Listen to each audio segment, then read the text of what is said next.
नमस्कार बच्चों। आदर्श शिक्षण समिति बाड़मेर क्लास 5वीं इंग्लिश लेसन चौथा school is a temple part दूसरा। इससे पहले हम जो हमारा अंग्रेजी कक्षा 5वीं का जो चौथा लेसन है, चौथा पार्ट है स्कूल इज ए टेम्पल के कुछ पैराग्राफ पढ़ चुके हैं। हमने अभी तक पढ़ा कि राजू जो कक्षा नायक है वो बैठा है, वो देखता है कि मंजीत के पास कुछ कागज़ के टुकड़े आंगन यानी फर्श पर बिखरे पड़े हैं। तो वो मंजीत से पूछता है कि तुमने ये टुकड़े यहाँ क्यों फेंके। तो मंजीत कहता है कि मैंने टुकड़े यहाँ नहीं, मैंने तो डस्टबिन में फेंके थे। तो राजू जोर से कहता है कि नहीं, तुमने टुकड़े यहीं फेंके थे, मुझे पता है। इतने दोनों में झगड़ा शुरू हो जाता है और अध्यापक जी आ जाते हैं। अब आगे क्या है उसके बारे में चर्चा करते हैं। Manjeet: sir, Raju is blaming me. Sir, Raju मुझ पे आरोप लगा रहा है। He says that I have thrown this pieces of paper here. ये कह रहा है या ये कहता है कि ये जो कागज़ के टुकड़े यहाँ पर है ये मैंने फेंके हैं।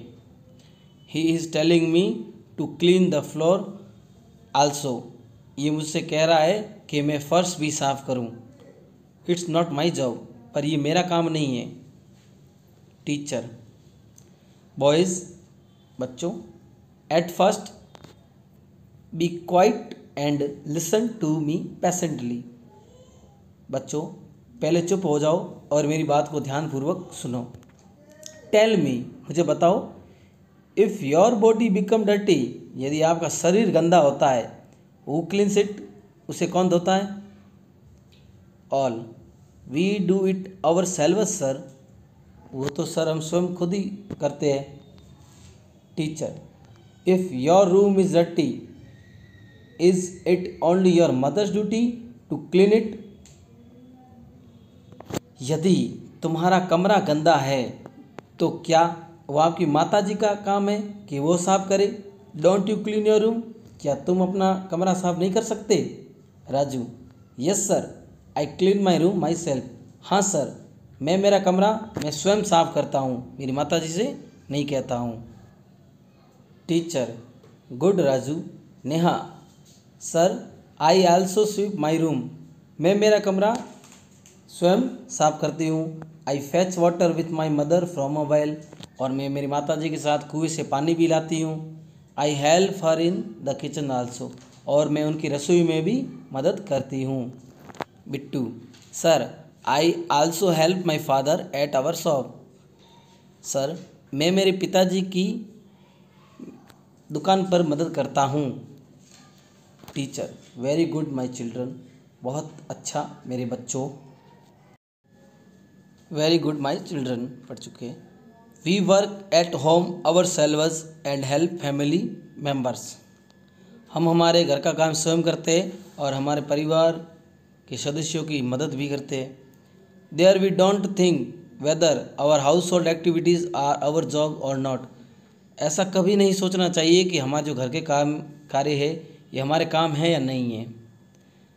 अगर घर के कार्य है तो हमें उन घर के कार्य करने ही चाहिए और अपने घर के सदस्यों की मदद भी करनी चाहिए।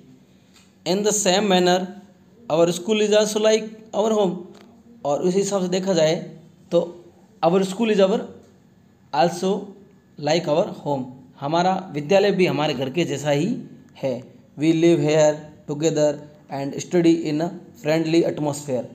हम यहाँ साथ साथ रहते हैं और एक मित्रतापूर्ण वातावरण के साथ अध्ययन करते हैं। Shouldn't we think of its cleanliness also. क्या हमें इसकी स्वच्छता के बारे में नहीं सोचना चाहिए, मतलब क्या विद्यालय में भी स्वच्छता नहीं अपनानी चाहिए। If we make it dirty will clean it. यदि हम इसे गंदा करते हैं तो हम इसे साफ भी करेंगे या करना चाहिए। I think we should do it ourselves. और मेरे हिसाब से ये हमें स्वयं करना चाहिए, मतलब हमने यदि गंदगी फैलाई है तो साफ भी किसे करनी चाहिए, हमें स्वयं को। Manjeet: yes sir, I got it. हाँ सर, हम ये करेंगे, मैं ये करूँगा।